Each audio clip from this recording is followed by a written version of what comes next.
Hey everybody, it's Sam Provazana here with MMORPG, and we're taking a look at some of the Secret World content that we got to see at GDC. So as you can see, there's going to be a ton of customization options for your character in the Secret World, which Funcom showed off a little bit. Clothing will be optional apparently, compared if you'd look at the pictures on your right. It's a pretty sweet looking track jacket. When we got to see some of the dialogue sequences, which will be pretty cinematic. This one is of a CDC representative telling you about the filth that has taken over this swamp in this forest area, obviously, which the filth is basically like this creeping corruption that is basically taking over the world, and the CDC representative wants you to do stuff, or actually wants you to stay away from it if you can. We got to see a little bit of the hacking system, which is called Ghost, and in this scene the character is basically hacking this CDC computer to get more details on whatever you're doing. The combat is pretty dynamic. It feels a little bit like general MMO combat, but it's a little bit more fluid because you can run and gun, and you can attack and do spells and shoot guns and stuff on the go.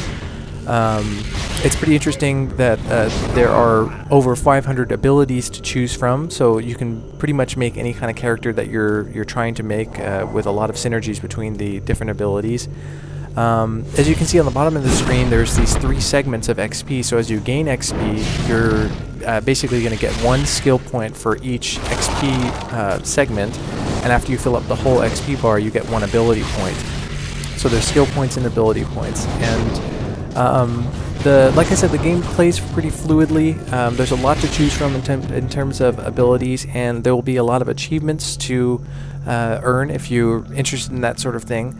As you can see at the top of this box, there's an achievements tab and also a lore tab. Lore will be treated differently in this game than many other MMOs, as there won't be a sort of codex per se. It'll be more of a narrative, as you can see, that will encourage you to discover more of the story, or more of the puzzle pieces, as they like to call them. This is the new area that they're showing that they haven't shown before. It's called it's basically part of Transylvania. You can see all the dilapidated buildings and a zip line, which zip lines, of course, are confirmed for the game, and I will play any game with zip lines in them, so this game already had me at hello. We didn't get to see too much of the Transylvania area, but as you'll see in the next scene, there's a bunch of fighting with these vampire hordes in Transylvania, which I guess we've come to expect.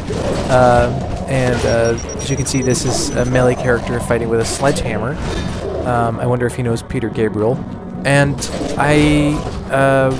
we also got to see this, in this scene, we got to see some of the crafting, which seems to be pretty similar to a lot of different MMOs in terms of crafting. It has the ability, it's basically called transcribing, and you have the ability to deconstruct weapons and then reconstruct them and learn how they're made. And then we got to see one of the dungeons. This dungeon here is basically in historic New England, and it's one of the ways in which the Secret World will treat time travel, as you're basically going back in time into New England to see a battle between Vikings and Mayans. Now, if you need to know anything more about the game than there are battles between Vikings and Mayans, then I'm not really sure how to convince you that you need to play this game. That pretty much sold it for me after the zip lines.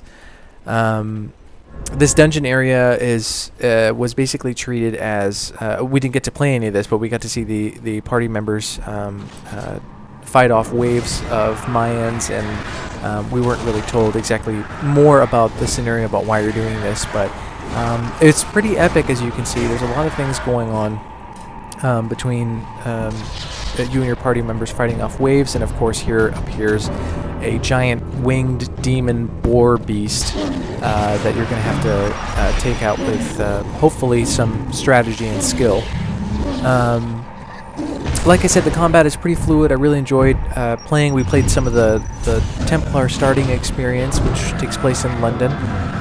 It's pretty easy to get into. If you've played an MMO before, you'll instantly be comfortable, but there are some new things to play with in terms of the game being a classless system and a level-less system. And of course, sometimes party members need help, and who better to call in to give you a buff but the Varangian, who is this Viking warrior equipped with the sword Excalibur.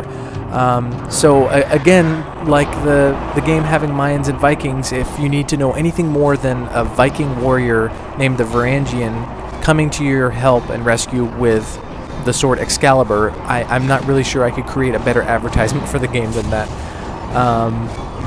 And so he basically comes in and gives you a buff so that you can lay waste to this pretty demonic-looking boar beast. And I'm excited to see what they have more. We have a ton of preview content on the site. If you're looking for more, you can check out this little void thing, or head over to morpg.com.